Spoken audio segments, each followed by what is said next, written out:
I wanted to circle back on the idea that Andrej Karpathy brought it up during his interview a few months ago. So he hasn't typed a single line of code since December, and no, he hasn't retired or anything like that. He says his job changed from writing code to expressing my will to my agents for 16 hours a day, every single day, which is a wild sentence coming from one of the best engineers alive. That same week, Perplexity CEO went on CNBC to launch a cloud computer that does your digital work for you. It's kind of outdated news as of now, but I wanted to circle back because there are a few things I want to talk about for the owners and operators who aren't quite sure what is happening in this space. If you're fully immersed in this AI space already, then maybe you can go study something else. But if you want to stick around, it's up to you. Let's get to it. So we have two interviews telling the same story from opposite ends, where one guy is living the script and the other guy is trying to sell it. Karpathy went from writing 80% of his code by hand to writing basically none at all. And that flip took about a month. He said if you walked up to a random software engineer today, their default workflow is completely different than it was in last year, December.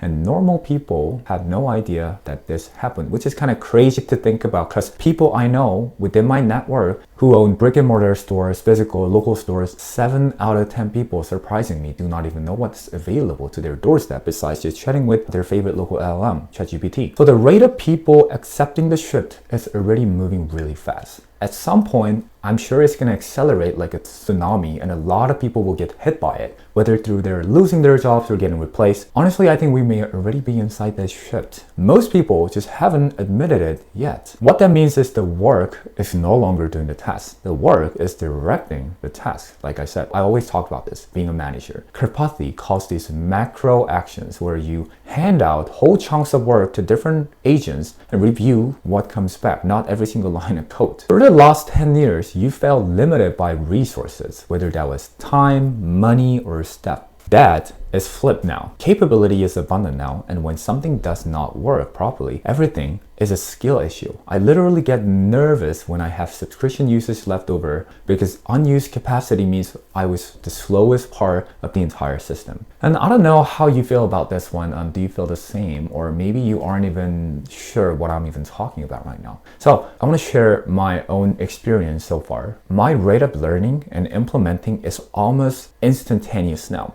And I think the reason comes down to the direction. School taught you bottom to top, where you start with, say, if it's programming, hello world, grind through fundamentals, and maybe build something real years later. Hey, but don't get me wrong, fundamentals do matter a lot still, but bottom to top learning path takes forever. And most of it lands in short-term memory and leaks right back out. Top down is the real mode. You start with a problem, you pull in only what you need to solve it, and the lesson engraves itself into long-term memory because it's just attached to something you built, and there is this emotional connection between you and your desire to solve that problem, because that is how the long-term memory works. You feel emotion towards something, and now that is more likely, highly likely, to be in your long-term memory. Does it make sense? So you're not memorizing for a test, you're solving for a result that's directly linked to a result, right? So the catch here, the trade-off that I can think about is some of the owners, I watch owners who try to learn this stuff themselves, which is great, good for you, but they learn from the wrong people. And they end up believing things that simply don't make sense or is going to be outdated anyway. Who you learn from is now a real risk factor. Don't get me wrong, I'm all for fuck around and find out.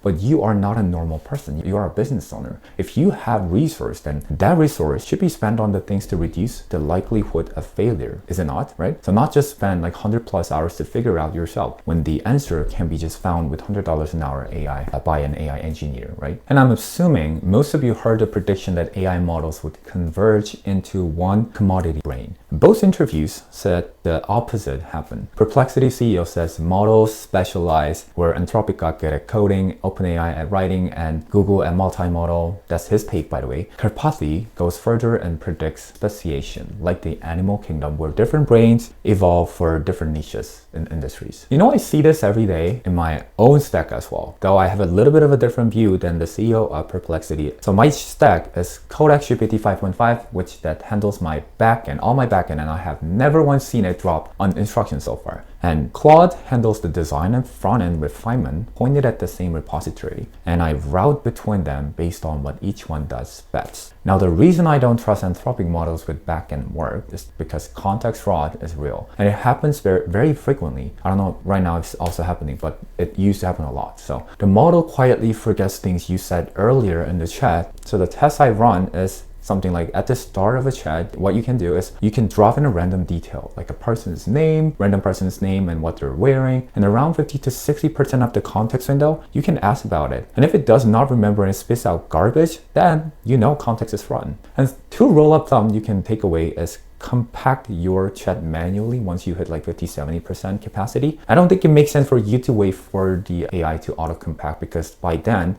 the damage is already done. Okay, so if AI does the implementation, what are you exactly charging for? CEO of Perplexity built a whole company on the answer, which is orchestration. We all know that. It's not a new concept at all, not anymore. Perplexity's pitch is we are the orchestra conductor across all these models, etc. Karpathy describes the same thing at the individual level. He points to Peter Steinberger, founder of OpenClaw, running 10 repos at once, feeding work to a wall of agents like a foreman on a job site. I don't know if you remember, but I covered this in a recent video, which the plan is far better than the model. The architecture comes first. You draw the blueprint and the trace people work off of it. The trace people are now agents and the blueprint is the scarce skill. Now, here's the interesting thing. Now, this is where the two interviews collide, and honestly, it's my favorite part too. On CNBC, CEO of Perplexity dismissed OpenClaw as a hobby project with security holes and etc. Days apart, Karpathy called it as creator someone who innovated simultaneously in like 5 different ways, and then revealed his own claw runs his entire house. You've probably seen it. And the reason why I talk about it is this. So his system, he named it Dobby. He found his Sonos on the network by himself, reverse engineered the API, and now he controls his light, his HVAC, pool, and security cameras through WhatsApp text. And a FedEx truck pulled up and Dobby texted him a photo of it, which is a pretty cool, right? Karpathy says this kind of setup will become trivial within a year or two. What that means is the hack together demo a researcher runs today is the turnkey tool your business buys tomorrow. And on the hobby project jab, Karpathy gave the counter without even naming it. Linux, a so-called hobby OS that now runs the majority of the world's computers enterprise system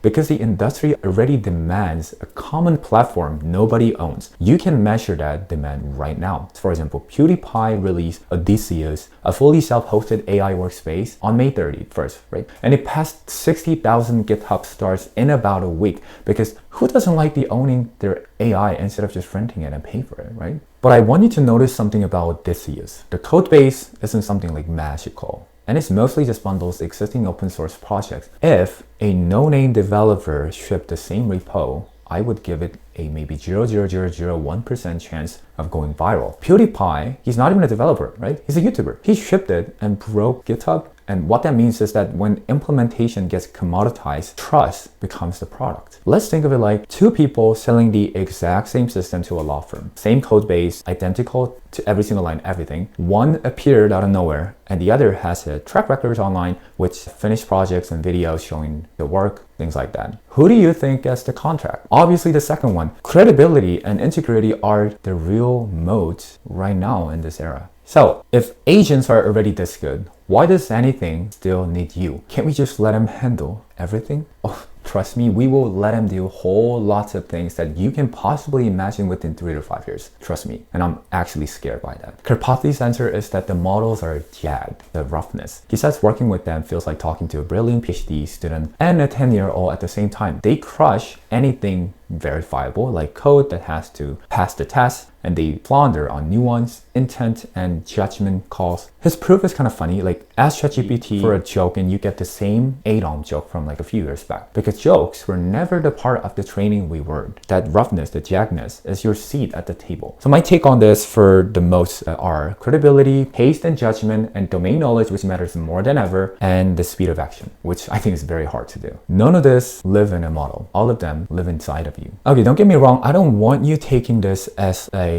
goodness gospel. It breaks in a few places. If your work is physical, the tsunami arrives, well, much slower, like HVAC, plumbing. Karpathy is blunt that atoms are a million times harder. So trades and brick and mortar operations have more runway than digital workers, obviously. If you cannot verify the output, don't just delegate it. Agents shine where results are checkable, and handing them judgment calls with no way to test the results is how garbage ships under your name. And if you're brand new, top-down learning still needs a floor. Solving real problems accelerates learning, but with zero fundamentals, you cannot even tell when the AI is confidently wrong. So fundamentals is really important. So if there's anything that I want you to take away from this is this: learn the fundamentals of system design for both a business and product perspective. I guarantee you will start to feel that you have a real moat over other owners who are digging a wrong spot, wrong hole, chasing trends that don't matter to them anymore and will be outdated. That's it for today. If you want to see my take on something else, why don't you comment down below with the links, papers, podcast interviews, or whatever, because that is how our channel runs. You ask, I build, we all learn. See you in the next video.